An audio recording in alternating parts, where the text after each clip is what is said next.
دوستان، میخوام تو این ویدیو روش استفاده از کلش وی پی ان رو بهتون بگم. قبل از هر چیزی برید پایین ویدیو و دکمه سابسکرایب رو بزنید.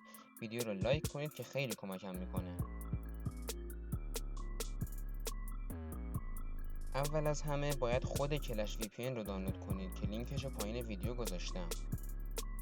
بعد از طریق لینکی که پایین ویدیو گذاشتم برید کانال تلگرام و کانفیگ هایی که اونجا گذاشتم رو دانلود کنید.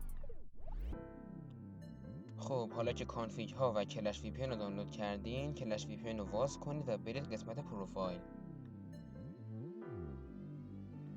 خب حالا وارد منوی نیو پروفایل بشید. بعد چون ما کانفیگ ها رو دانلود کردیم روی دکمه فایل کلیک میکنیم.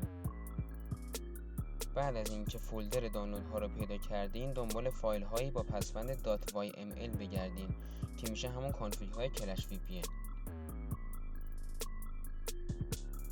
بعد از اینکه فایل رو انتخاب کردید میتونید هر اسمی که میخواین روش بذارید و بعد گزینه سیو رو گوشه صفحه بزنید.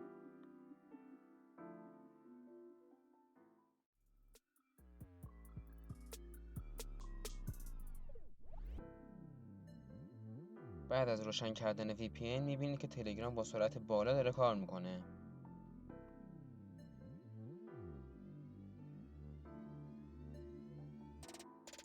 حالا برای پیدا کردن کانفیگ ها میتونید از کانال تلگرام که لینکش پایین ویدیو گذاشتم دانلود کنید.